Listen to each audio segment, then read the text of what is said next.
vamos a hablar sobre el síndrome de Asperger. Para esto tenemos a una especialista, está Sara Castillo con nosotros, y ella nos va a hablar un poco sobre qué cosa es este síndrome, cómo identificarlo, si es que tenemos niños que tal vez en casa tenemos algunas dudas sobre algunas conductas que tenga diferentes. Así que vamos a detallar todo esto con ella. ¿Cómo estás, Sara? Bienvenida, buenos días. Muchas gracias. Coméntanos, por favor, acerca de este síndrome de Asperger. No es muy conocido en la población, a veces lo confundimos un poco con el autismo. Bueno, hay que tomar en cuenta que el síndrome de Asperger en la actualidad, ¿no?, ya está dentro del trastorno espectro autista, por ejemplo. Entonces hay que considerar que hace ya algunos años está incluido por la OMS en el DSM-5, por ejemplo, y en el CIE-11 como ya un trastorno espectro autista. Es decir, la condición del síndrome de Asperger antes era diferenciado, pero hoy en día está dentro del trastorno espectro autista, por ejemplo.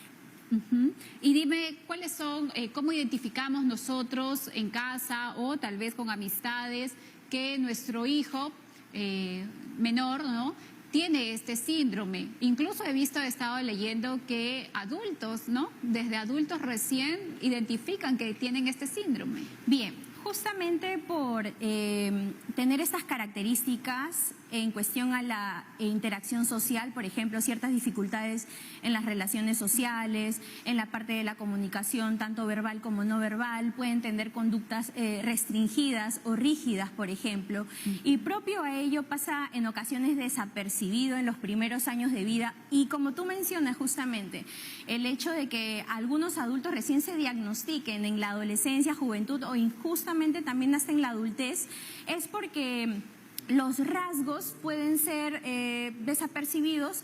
¿Por qué? Porque la interacción social puede ser restringida, pero sí la hay. Pero hay interés social, pero solamente cuando de repente él lo requiere o él en este caso lo necesita, por ejemplo. Y de igual manera hay que considerar que en este caso el Asperger, hoy en día ya incluido como el trastorno espectro autista, está considerado como un nivel 1. En este caso, un nivel 1 es como funcionalidad alta, capacidades, y es por eso que estos estudiantes pueden ir a un colegio de básica regular y hay que considerar de todas maneras la inclusión, ¿no?, con ello. Entonces, nosotros vamos a ver algunas características en los primeros años de vida.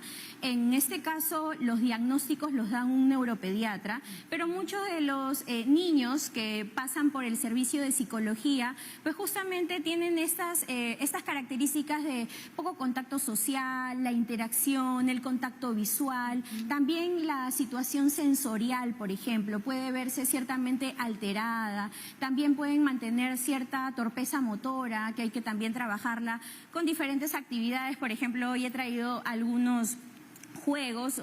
¿Por qué? Porque justamente nosotros tenemos que trabajar con el juego diagnóstico. Hay que enseñarle a nuestros niños a jugar desde muy pequeño, a interactuar, a relacionarse. Y como yo menciono a muchos de los padres con los que trabajo, la mejor terapia es la terapia del juego, de salir con ellos, de frecuentarte. Hoy en día muchos de los niños incluso ya están con el celular desde muy pequeñitos y omitimos, ¿no? Ignoramos de repente, no, es que él está en su mundo, déjalo ahí, que juegue, y podemos ignorar estas alarmas, y es por eso que va pasando el tiempo y normalmente en el colegio es donde ya pueden percibir ciertas situaciones, más que todo por el tema de la interacción social. Así es, eso te iba a consultar, porque a veces tenemos niños muy calladitos en casa, ¿no?, y puede o no que tengan y estén desarrollando este síndrome. Ahora, ¿este síndrome es genético? ¿Uno nace así, se desarrolla en el proceso de vida? ¿Cómo es? Bueno, realmente hasta el día de hoy no hay un 100% para mencionar de por qué el autismo. Si bien es cierto, es algo que está en el diagnóstico, que debe permanecer en todas las etapas de vida. O sea, no es que el síndrome va a estar solamente cuando es pequeño y luego cuando ya vaya creciendo esto va variando. No es que tenga una cura, ¿no? Como realmente no, es una condición de por vida, es algo del neurodesarrollo neurodesarrollo, es neurológico realmente. Pero Entonces, sí puede haber un progreso claro de que mejora. Sí. Sea más temprana la detección, ¿no? Que también hay que tomar en cuenta que lo hace el neuropediatra, pero también los psicólogos hacemos la presunción diagnóstica, por mencionarlo así, o ya vemos las alarmas para que justamente los padres de familia puedan llevar a sus hijos a una terapia de integración, también que trabajen habilidades sociales, habilidades blandas, que puedan también trabajar el confort con la familia para que todos puedan mantener las mismas pautas de crianza incluso. De igual manera la parte sensorial, la parte ocupacional, la terapia física. Y es ahí cuando trabajamos un equipo transdisciplinario, por ejemplo, ¿no?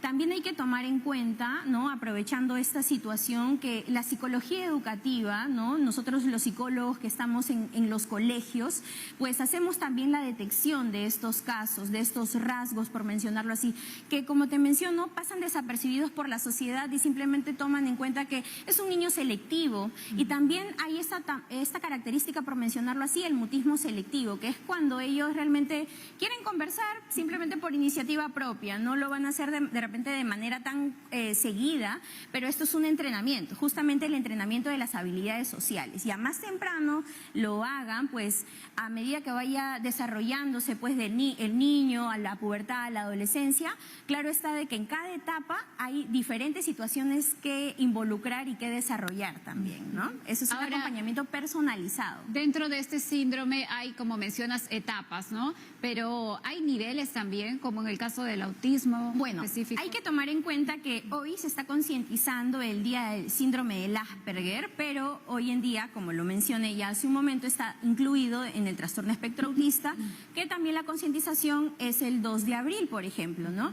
Pero en este caso lo han querido ya hace algunos años, estaba considerado así porque es un autismo mucho más típico, por mencionarlo así, ¿no? Entonces, tomando en cuenta ello, la detección tiene que ser temprana, pero cuando es tardía también podemos comprender, ¿no? Hay muchos adultos que han llegado a consultorio y me han dicho, con razón yo tenía estas características, con razón me incomodaba de repente este ruido o esta sensación, o de repente por eso no quería interactuar con tantas personas y era más selectivo. Ahora ya se comprenden un poco más, ¿no? En este caso.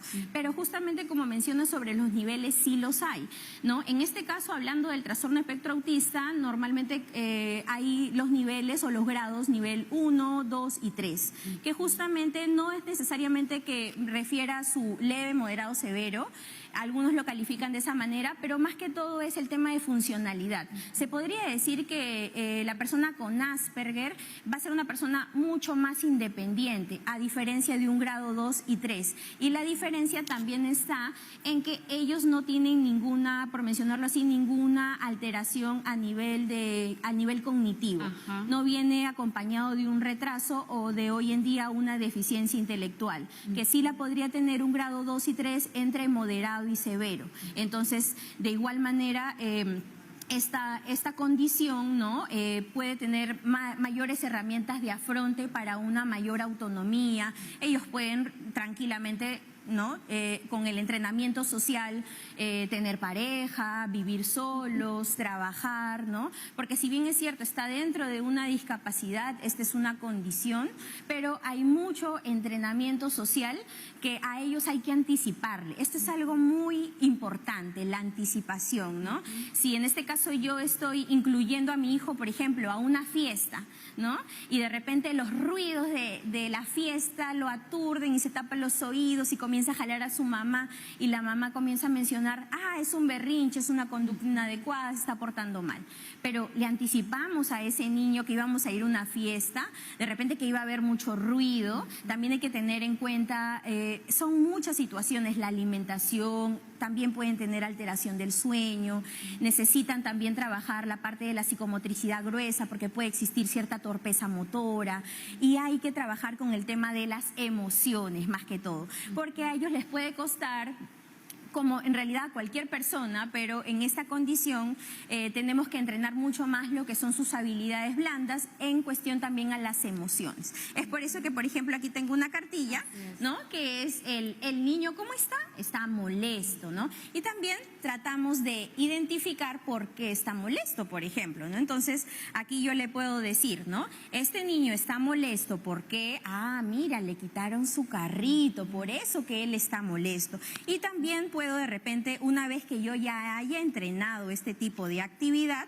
también puedo hacer algo comparativo. ¿A ti te molesta cuando alguien te quita tu juguete o cuando alguien de repente te da un beso, ¿no? Entonces eso de repente estaría relacionado más con la vergüenza. Entonces así vamos trabajando el entrenamiento de las emociones, ¿no? En cuestión a que me pone feliz, por ejemplo, a mí me pone feliz jugar y él tiene que trabajar el entrenamiento de lo que son las emociones en relación para que pueda comprender, ya que le puede costar un poco más identificar las emociones de los demás. Es por eso que su interacción puede ser menor e incluso los niños también, ¿no? A la hora de jugar, a la hora de entrenar. Entonces, justamente yo invito a los padres de familia que también puedan tener con ellos lo que es una caja de regulación sensorial. ¿A qué le llamo ello? Bueno, podemos trabajar con una cajita y, por ejemplo, tener algunos artículos que puedan trabajar sensaciones, ¿no?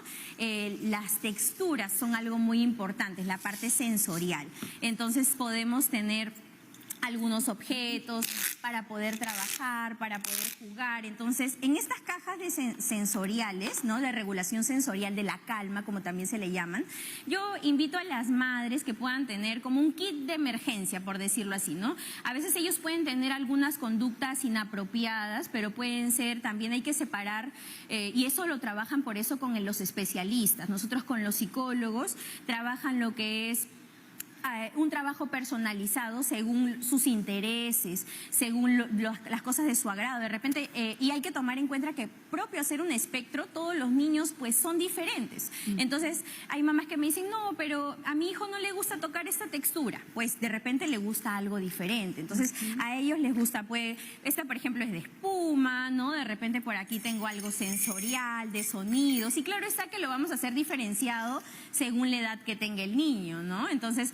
obviamente va a ir creciendo y la regulación sensorial tenemos que pensar en una cajita donde yo tenga algunos artículos pues de arena, sensoriales, juegos. Disculpa que te corte, pero veo que todos estos objetos que tienes, lo he visto que se hace esta interacción cuando, por ejemplo, un niño recién nacido, ¿no? De aproximadamente 1 año, 2 años, va a la estimulación temprana.